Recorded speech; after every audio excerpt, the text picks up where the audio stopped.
नमस्कार, आपके साथ मैं हूं सुदेश नैन मोर।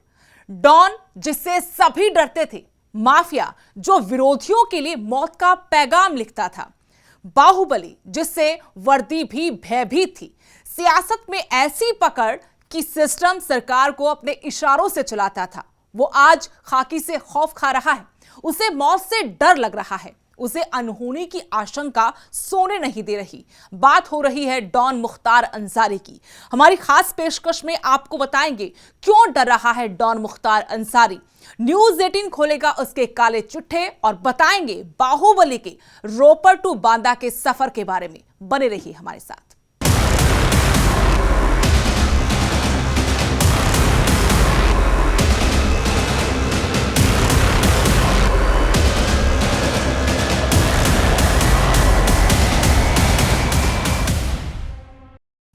मंगलवार को दोपहर 2:08 पर पंजाब की रोपड़ जेल में बंद गैंगस्टर बाहुबली विधायक मुख्तार अंसारी को लेकर यूपी पुलिस का काफिला यूपी के बांदा के लिए निकला। अंसारी के पंजाब से यूपी ट्रांसफर का कानूनी रास्ता तय होते ही उसकी कस्टडी को लेकर यूपी पुलिस जुटी थी। इस रिपोर्ट में हम आपको दिखा रहे हैं डॉन अंसारी का रोपड़ से बांदा जेल जाने का सफर।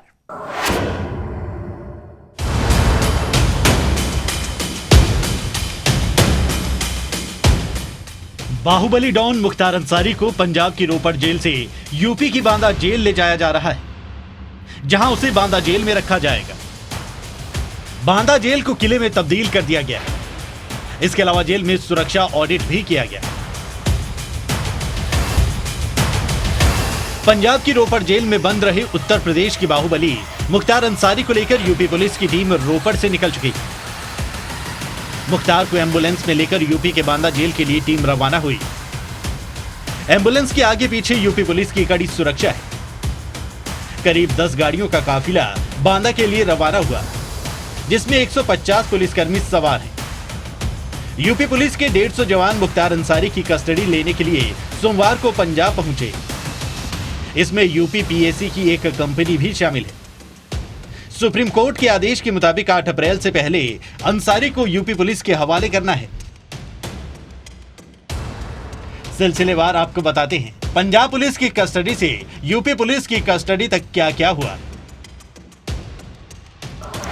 सुबह 7:50 मंगलवार को 7:50 पर यूपी लाने से पहले मुख्तार का कोरोना टेस्ट करवाया गया। सुबह 8 बजे यूपी पुलिस की टीम ने अंसारी को लेने के लिए कागजी कार्रवाई शुरू की।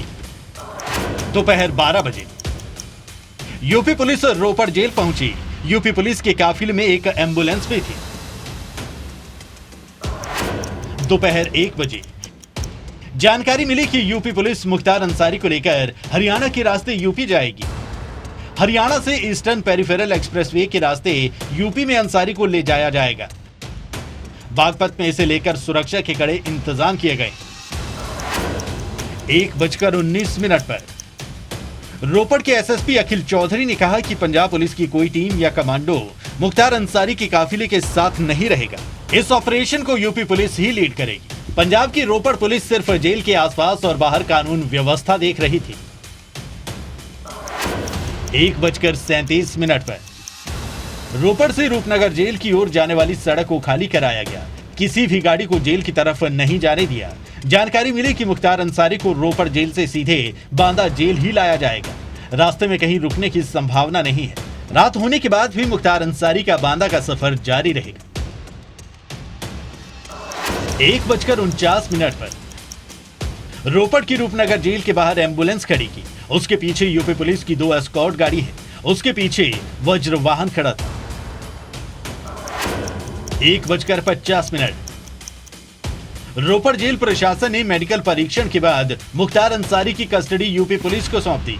5 डॉक्टर्स की टीम ने अंसारी का मेडिकल परीक्षण किया। मुख्तार को जेल के बाहर खड़ी एम्बुलेंस में बैठाया गया। 2:08 पर मुख्तार अंसारी को लेकर यूपी पुलिस का काफिला रोपड़ जेल से निकला। यूपी पुलिस की टीम रोपड़ जेल के दूसरे गेट से निकली। मुख्तार अंसारी को एम्बुलेंस में रखा गया। उसके साथ 5 डॉक्टर्स भी मौजूद थे। 2:30 पर करीब 40 किलोमीटर का सफर तय करने के बाद मुख्तार अंसारी को लेकर यूपी पुलिस का काफिला मोहाली शहर पहुंचा। 2:40 यूपी पुलिस का काफिला मोहाली के बाद बनूड़ पहुंचा। दोपहर 3:14 मुख्तार अंसारी को लेकर यूपी पुलिस का काफिला शंभू बॉर्डर पहुंचा। अंबाला कैंट 3:25। इसके बाद यूपी पुलिस 3:25 पर अंबाला कैंट पहुंची। कुरुक्षेत्र 4 बजे गैंगस्टर अंसारी को लेकर यूपी पुलिस का काफिला 4 बजे कुरुक्षेत्र पहुंचा। आगे का रूट भी आपको बता दें कि यह काफिला Panipat, Sonipat, Eastern Peripheral Expressway, Yamuna Expressway, Taj Expressway, Etawah, Auraiya और फिर बांदा जेल में ही बाहुबली अंसारी को रखा जाएगा। इस पूरे सफर को तय करने में करीब 16 से 18 घंटे लगेंगे। Bureau report, news 18 Haryana.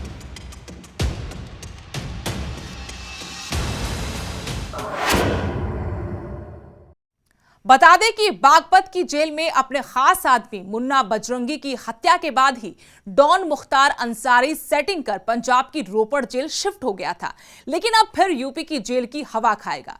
चलिए हमारी इस रिपोर्ट में आपको बताएंगे उसके उस गुनाह के बारे में जिसके कारण आज उस पर यूपी पुलिस का शिकंजा है और सबको डराने वाला डॉन खुद डर रहा है।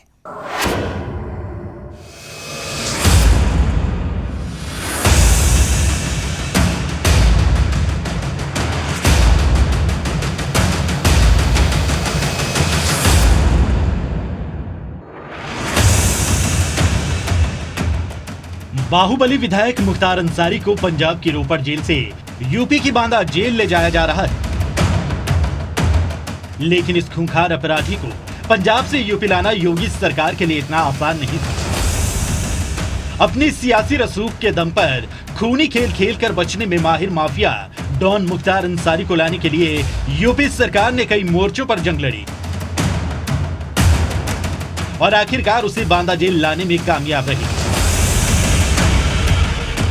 अपराधी से नेता बना ये बाहुबली इतना बेखौफ होता था कि इस बाहुबली पर कभी अपने गुनाहों के गवाहों को मरवा देने का आरोप लगा,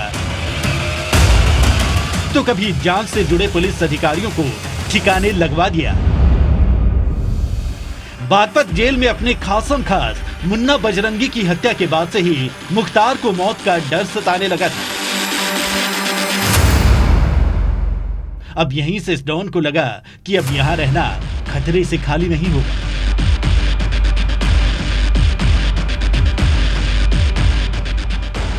इसलिए सियासी सेटिंग करके डॉन यूपी से पंजाब जेल में शिफ्ट हो गया था।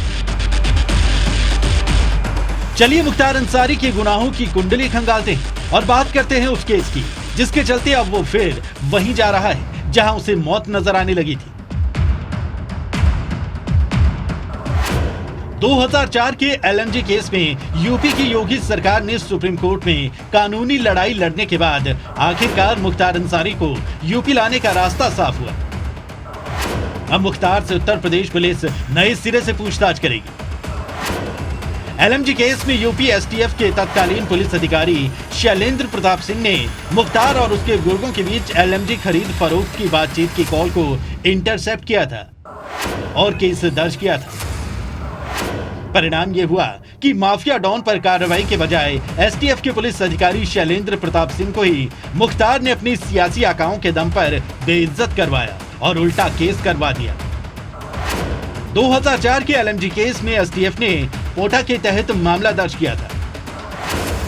रेड में एसटीएफ ने एलएमजी और कारतूस बरामद किए थे।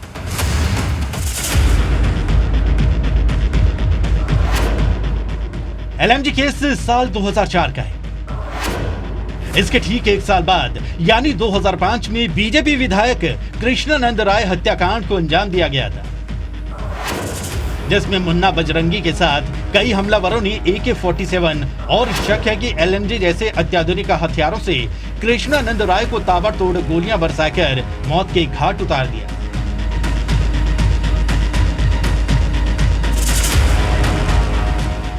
इस केस में भी यूपी एसटीएफ ने उस वक्त जेल में बंद मुख्तार अंसारी को हत्याकांड का मास्टरमाइंड बताया था। यूपी एसटीएफ ने बकायदा मुख्तार अंसारी और उस वक्त जेल में बंद माफिया अभय सिंह के बीच बातचीत को भी इंटरसेप्ट किया था। इसमें मुख्तार कहता सुनाई दे रहा है कि कृष्णानंद राय पर गोलियां चल रही हैं। मुकाबला आमने सामने का है। कृष्णानंद की चुटिया काट ली।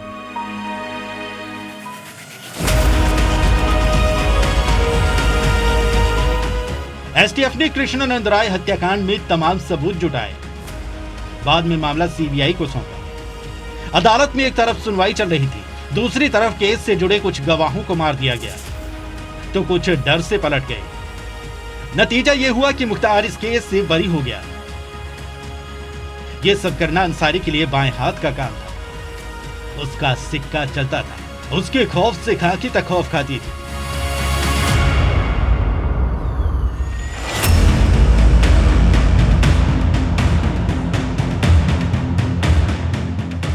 जानकार मानते हैं कि यूपी में योगी सरकार के आने के बाद मुख्तार समझ गया था कि अब योगी सरकार शिकंजा कसेगी। इसलिए वो अपने पुराने केस में सेटिंग कर पंजाब की जेल में शिफ्ट हो गया, क्योंकि पंजाब जेल में उसे सुरक्षा के लिहाज से मुफीद लगी। एक वक्त था कि मुख्तार से उत्तर प्रदेश के लोग थर थर कांपते थे, लेकिन वक्त बदल चुका है। आज ये डॉन यूपी जाने से डर रहा है।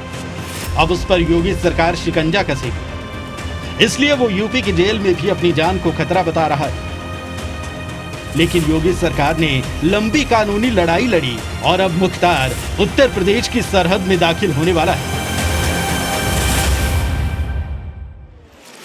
और फिर शुरू होगी उसके खिलाफ कानूनी कार्रवाई, जिससे बचने के लिए वो पंजाब की रोपड़ जेल का सहारा ले रहा था। Bureau report, news 18 Haryana.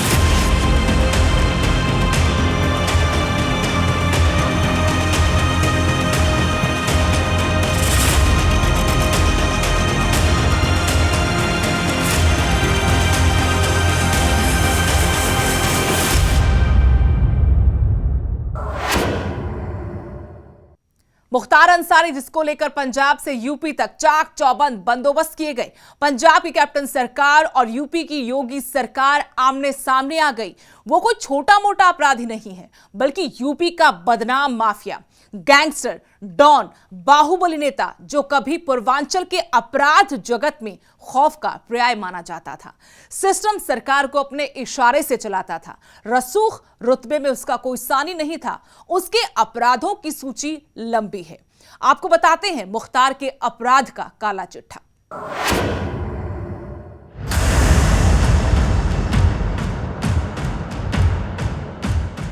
UP के बाहुबली विधायक मुख्तार अंसारी को पूर्वांचल के अपराध जगत में खौफ का पर्याय माना जाता रहा है।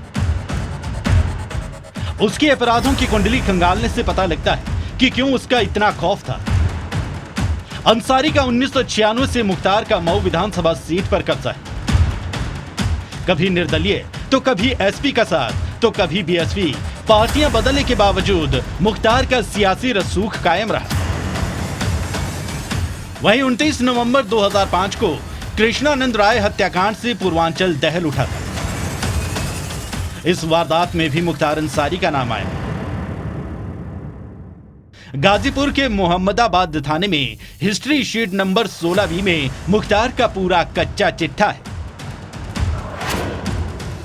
1998 में मुख्तार अंसारी के खिलाफ सबसे पहला 302 यानी हत्या का केस गाजीपुर कोतवाली में दर्ज हुआ।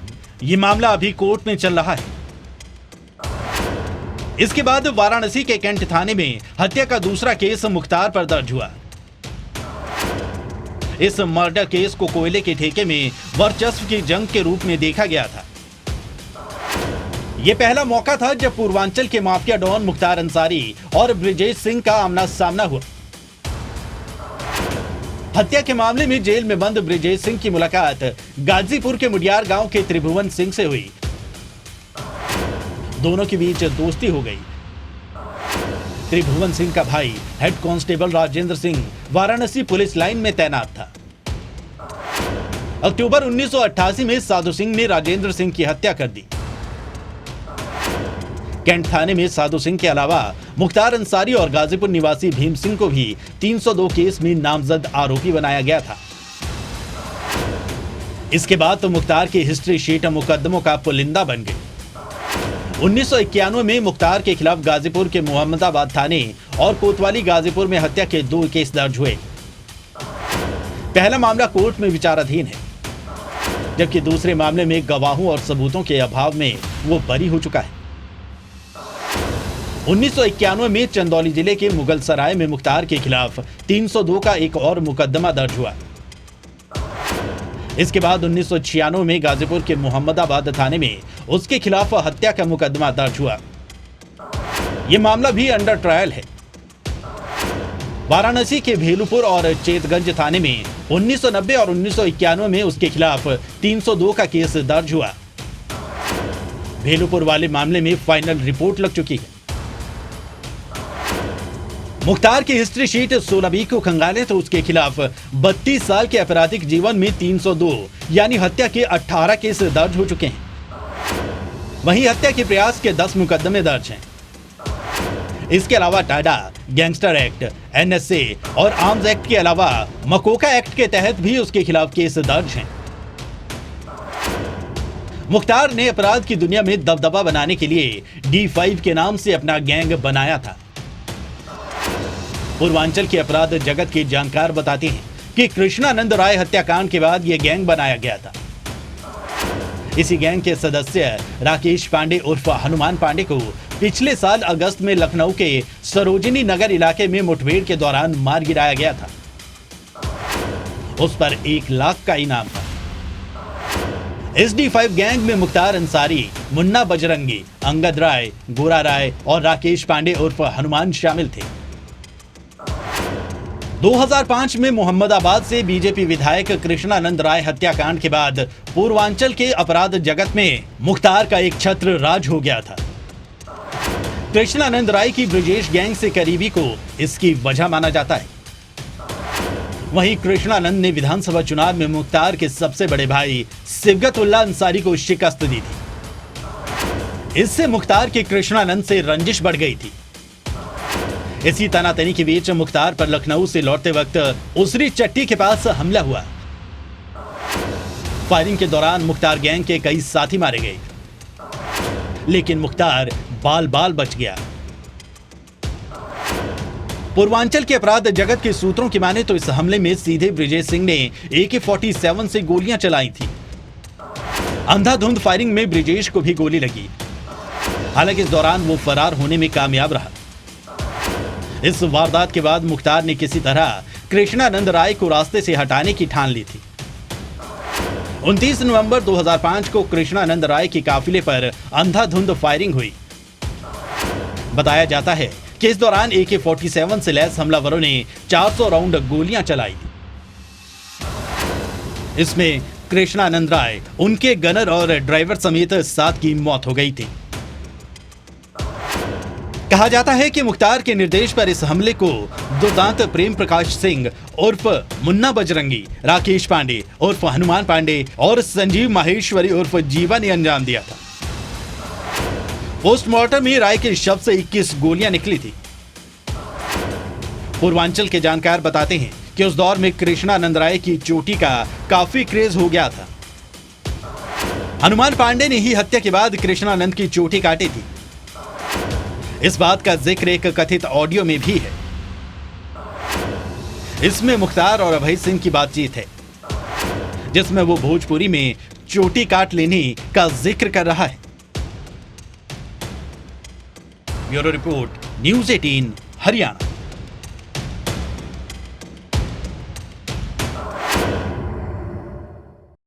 हमारी आज की खास पेशकश में इतना ही। देश दुनिया की हर अपडेट के लिए आप देखते रहिए न्यूज़ 18 पंजाब, हरियाणा, हिमाचल।